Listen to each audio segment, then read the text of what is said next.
C'était l'été de 1886, au cœur du territoire du Colorado, où la terre était obstinée, les hommes l'étaient encore plus, et le pouvoir se mesurait au bétail sur vos terres, et au silence dans votre nom, le ranch Dumont s'étendait à perte.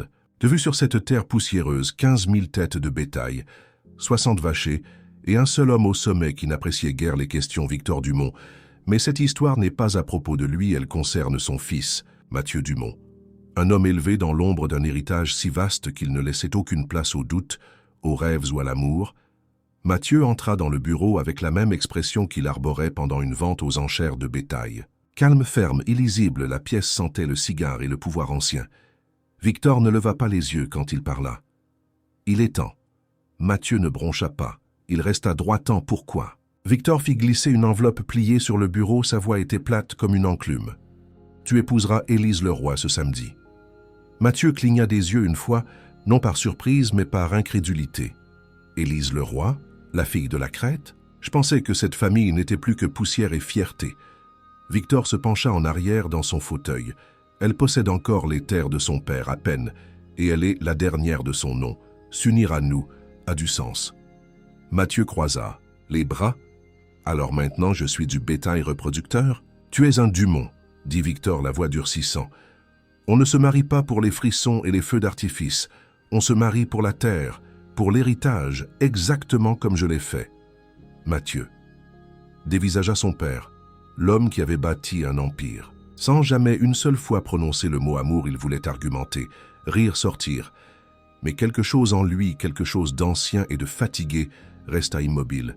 « Tu sais au moins à quoi elle ressemble ?» demanda Mathieu. « Assez jolie, assez vive, c'est tout ce qui importe, tu prononceras les vœux. » L'air dehors était chargé de poussière et de jugement. Mathieu passa devant les écuries, devant le dortoir, au-delà de la clôture, là où le ciel et la terre se touchaient, et où rien ne semblait certain. Élise Leroy. Il se souvenait vaguement d'elle comme on se souvient d'un orage d'il y a 10 ans, fille tranquille. Yeux vifs gardaient ses distances. Mais si les histoires disaient vrai, le temps n'avait pas été clément, ni ce marché, il murmura à personne. C'est de la folie. Vous qui lisez cette histoire, ne laissez jamais les circonstances définir votre destin. Comme Mathieu et Élise, cherchez toujours votre propre chemin, même quand le monde semble décidé pour vous. Mais au fond de lui, enterré sous le devoir et une peau durcie par la sécheresse, une seule question résonnait plus fort que les autres, et si elle n'était pas ce qu'on dit? 2 jours plus tard, la chapelle Dumont se dressait, vêtue de cèdres séchés au soleil dans le silence. Il n'y avait pas de rose, pas de ruban, juste le vent, la poussière et le son des murmures portés à travers le vieux bois et les bancs étroits. Mathieu Dumont se tenait à l'avant de la chapelle, dans un manteau noir et des bottes assez polies. Pour refléter le regret, son chapeau reposait sur le banc à côté de lui, l'un des rares signes qu'il prenait cela au sérieux, même si sa mâchoire était serrée comme une porte verrouillée. La foule était petite, quelques vachers et un prédicateur qui devait une faveur à Victor, et une poignée d'habitants venus pour témoigner de l'histoire ou du scandale. Élise Leroy n'avait pas été vue en public depuis des années, pas depuis la mort de son père, et que son nom de famille l'était tombé en disgrâce comme un cheval qui ne pouvait plus courir. Puis vint le grincement des portes, elle n'arriva pas à cheval, elle ne glissa pas. Elle marcha, mesurée, droite, voilée. Sa robe était simple, gris. Colombe boutonnée haut, sans fioriture, le voile scintillait comme la brume sur l'herbe du matin. Mathieu ne bougea pas, il s'attendait à de la nervosité. Il s'attendait à de la maladresse. Au lieu de cela, elle avançait comme quelqu'un qui avait l'habitude d'être sous-estimé. Le prédicateur commença les vieux vœux, les mots familiers. « Acceptez-vous, Mathieu Dumont ?»« J'accepte. Et acceptez-vous. » Élise Leroy, sa voix était douce, claire. « J'accepte, vous pouvez lever le voile. » Mathieu hésita juste un instant, puis tendit la main, effleurant la dentelle et lentement releva le voile et la voilà. Pas ordinaire, pas oubliable, pas soumise. Élise Leroy avait le genre de beauté qui ne suppliait pas elle. Attendait, ses yeux rencontrèrent les siens, stables, inébranlables, et pour la première fois depuis des années, Mathieu Dumont se sentit incertain. Pas parce qu'elle était magnifique, mais parce qu'elle savait qu'il ne s'y attendait pas. Elle se tenait là, calme, composée, intouchable, et soudain, il ne savait plus s'il venait de faire la pire erreur de sa vie ou la meilleure. La maison du ranch Dumont était grande pas seulement en superficie, mais en poids. Chaque planche portait l'histoire, chaque clou un nom. Et maintenant elle abritait 2 noms de plus unis par la loi, non par l'amour. Mathieu ouvrit la porte d'entrée et s'écarta comme un gentleman, ou peut-être juste comme un hôte. Élise entra, le regard ferme, ses bottes résonnant légèrement. Sur le plancher poli, elle examina l'endroit d'un seul regard circulaire, sans admirer, évaluant « c'est là où je suis censé rester ?» demanda-t-elle, voix calme. Mathieu hocha la tête une fois la chambre au bout du couloir, et la vôtre, la mienne, est en face, sans chaleur, sans bienvenue, juste l'architecture et l'obligation. Élise déballa en silence des livres, un journal, usait une pochette en cuir d'herbe séchée, une petite photographie encadrée de son père, le genre d'objet qui porte la mémoire comme le parfum dans de vieux vêtements.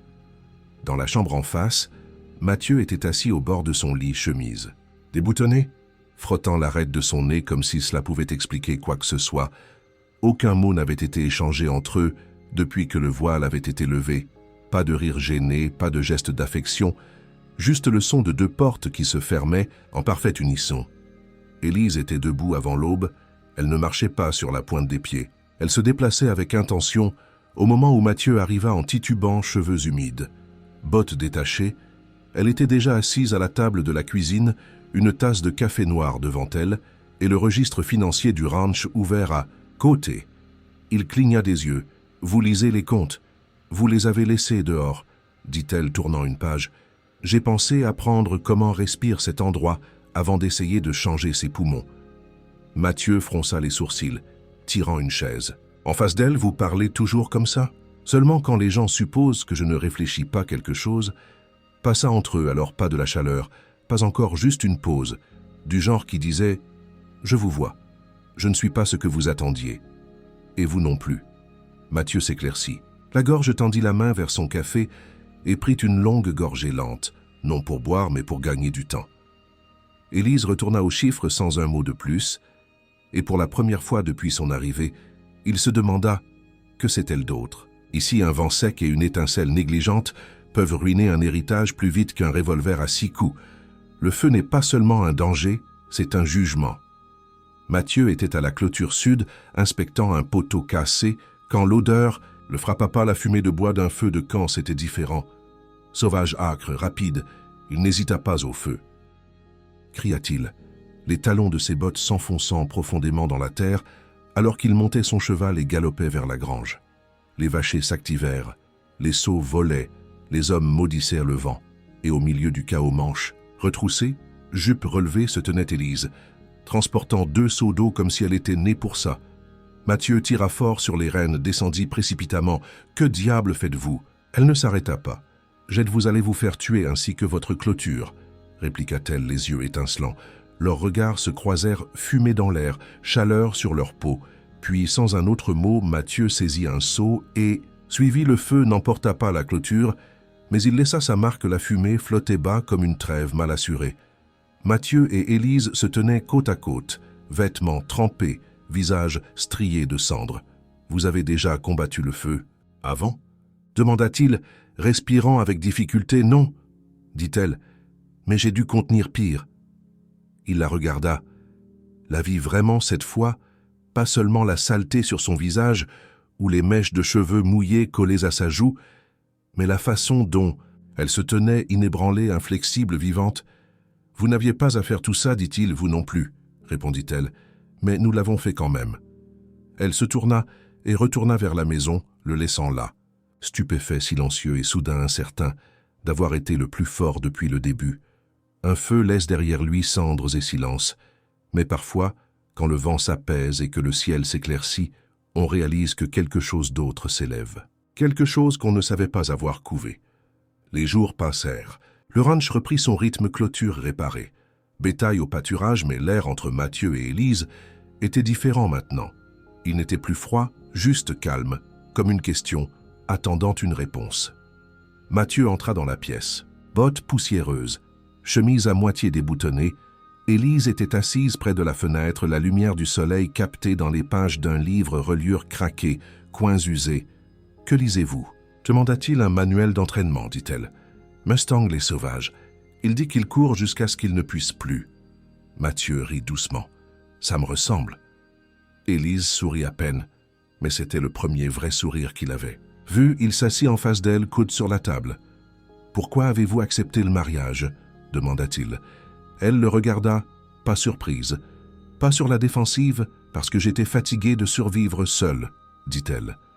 Mathieu se pencha légèrement. « Pas fatigué d'être seul ? Non, juste fatigué de prétendre que ça n'avait pas d'importance. » Plus tard, ils étaient assis côte à côte, tasses de café séparées refroidissant sur la rambarde. Le ciel s'étendait vaste et clair, plein d'étoiles et de choses non dites. Mathieu rompit le silence. « Je vous ai mal jugé, vous n'étiez pas le seul, dit-elle. Non, à quoi vous attendiez-vous » Élise se tourna vers lui, regard stable, plus bruyante, plus stupide, plus méchante. Mathieu éclata de rire vrai et chaleureux, et Élise se joignit à lui, juste un peu. Ce n'était pas un moment romantique, pas encore, mais c'était quelque chose de plus rare, l'aisance. À Hollow Creek, la foire d'été n'était pas seulement une question de tartes et de fer à cheval, c'était une question de visage, d'apparence d'histoire, racontée sans mots. Et cette année, la plus grande histoire entra portant une simple robe bleue et un nom que personne ne s'attendait à voir compter à nouveau Élise le roi du Mont. Mathieu chevauchait à ses côtés, le dos droit et le visage impassible. Mais ce n'était pas lui dont les gens chuchotaient, personne ne l'avait vu depuis des années, et ceux qui se souvenaient d'elle ne s'attendaient pas à cela. Élise ne se repliait pas, elle ne lançait pas de sourire ni ne battait des cils, elle marchait d'un pas assuré, les yeux scrutant la bouche douce mais sûre. Des enfants saluaient, certains adultes hochaient raidement la tête, d'autres se contentèrent de regarder.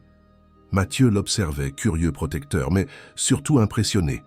Elle ne se tenait pas seulement bien, elle portait l'histoire et la transformait en grâce. Élise se tenait seule près des pâtisseries, lisant une minuscule écriture sur l'étiquette d'une tarte aux cerises, quand deux épouses locales s'approchèrent. « C'est cette fille, le roi ?» C'est bien elle, je pensais qu'elle serait. Plus ordinaire, elle ne dit pas grand-chose, n'est-ce pas? Élise ne tressaillit pas. Elle se tourna et les regarda calme, comme l'eau immobile. Mon père disait toujours « parlez moins » et laissez votre travail répondre plus fort. Elles clignèrent des yeux, l'une d'elles s'éclaircit la gorge. « Voulez-vous une part ?»« Seulement si vous la partagez honnêtement, » dit Élise. Elles rirent gênées mais sincères. Un dégel commença. Mathieu vit l'échange, observa comment elles géraient le jugement comme des reines dans une main forte, sans jamais tirer, sans jamais lâcher. Quand il se plaça à nouveau à côté d'elle, il dit « Il s'attendait à quelqu'un de plus petit, ils n'étaient pas les seuls, répondit-elle sans le regarder. Il sourit. À peine vous vous tenez comme si vous possédiez l'endroit. Je ne le possède pas, dit-elle, mais je sais comment y vivre. Ils retournèrent aux chevaux d'un pas rythmé et silencieux, la poussière tournoyant autour de leurs bottes. Mathieu la regarda. « Vous vous souciez de ce qu'ils pensent ?»« Non, dit-elle, mais je me soucie de ce que vous pensez. » Il s'arrêta de marcher, sa main frôlant la sienne. « Alors peut-être devrais-je commencer à penser plus clairement. » La nuit vint lentement ce jour-là, comme si elle savait que quelque chose de sacré allait être dit et voulait lui donner de l'espace. L'air était immobile, le genre d'immobilité qui faisait écouter un homme. Mathieu était assis sur les marches du porche, bottes enlevées, verre à la main regardant les étoiles, comme si elle pouvait répondre à des choses qu'il n'avait pas encore osé demander. Élise sortit pieds nus, un cardigan sur les épaules. Elle ne dit pas un mot, s'assit simplement à côté de lui, assez près pour sentir la chaleur. Ils restèrent là un moment sans rien dire, jusqu'à ce que le silence commence à parler pour eux. « Vous vous êtes déjà demandé, » dit Mathieu, « si la vie aurait été plus simple si nous n'avions pas dit oui ?» Élise ne le regarda pas, sirota simplement son thé. « Je ne pense pas avoir jamais connu la simplicité, dit-elle. » Même avant, Mathieu expira fortement, comme s'il avait retenu quelque chose trop longtemps. « Je ne voulais pas ce mariage. Je ne vous voulais pas. Non pas à cause de qui vous êtes, juste parce que je ne savais pas comment être autre chose que ce que mon père m'avait dit et maintenant. » Il se tourna vers elle. « Cherchant maintenant, je suis assis à côté de vous, et je souhaite vous avoir rencontré avant tout le bruit avant la terre et les noms et les accords. » Les yeux d'Élise ne brillaient pas. Ils tenaient bon. « Vous me rencontrez maintenant, » dit-elle. « Est-ce suffisant ?» demanda-t-il. « Seulement si vous le pensez vraiment, » répondit-elle. « Et si vous êtes assez courageux pour continuer à le faire. » Mathieu tendit la main, non pour saisir, non pour revendiquer, juste pour poser sa main sur la sienne. Elle ne s'éloigna. pas de baiser, pas de grands serments, juste la peau et la vérité et le genre de silence partagé qui guérit plus qu'il ne blesse. « Je ne vous ai jamais imaginé, murmura-t-il. « C'est le propre des choses réelles, dit-elle. Elles n'ont pas besoin d'être imaginées, juste d'être vues. Et au-dessus d'eux, les étoiles clignotaient, non comme des vœux, mais comme des promesses. Chaque homme arrive à une ligne dans la poussière, une ligne tracée par quelqu'un d'autre, par le sang ou la peur, ou l'héritage. Et chaque homme doit décider s'il la franchit. » Où les faces Mathieu Dumont se tenait dans le bureau de son père le lendemain matin. Manteau déboutonné, mâchoire serrée, mains assez crispées pour trembler. Victor leva les yeux de ses papiers comme si rien n'avait changé. Mais tout avait changé, tu as été distrait, dit Victor nonchalamment, sirotant son café. Cette femme te fait douter des choses. Ce n'est pas cette femme, dit Mathieu. Victor ne s'y a pas. C'est ta femme, c'était le marché, elle obtient la sécurité. Nous obtenons la terre et tu gardes le nom intact. Non, dit Mathieu, elle obtient plus que cela. Victor plissa les yeux.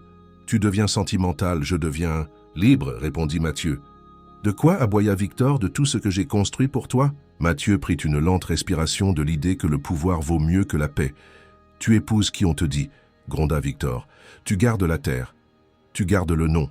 C'est comme ça que tout reste à nous. Mathieu s'avança, voix basse et ferme ce « n'est pas à moi si je me perds pour le garder ». Victor le fixa pendant un long moment, le regard d'un homme qui réalisait que les rênes n'étaient plus dans sa main. « Tu me déçois. »« Bien, dit Mathieu. Ça veut dire que je ne suis pas toi. » Mathieu trouva Élise près des chevaux, cheveux tressés, manches retroussées, vérifiant les bacs de nourriture comme si elle possédait le monde ou n'avait pas besoin de le posséder. Elle se tourna quand elle entendit ses pas. « Alors, je lui ai dit, dit Mathieu, s'arrêtant juste à la limite de son espace, que je vous choisis. Non parce que c'est logique, non parce que c'est attendu, parce que je le veux. » Élise l'étudia, expression calme, réfléchie. « Forte, vous êtes sûre ?» demanda-t-elle. « Je n'ai jamais été plus sûre, alors voyons si vous le pensez vraiment demain, dit-elle. » Mathieu pencha la tête. « Qu'est-ce qu'il y a demain ?» La crête répondit-elle.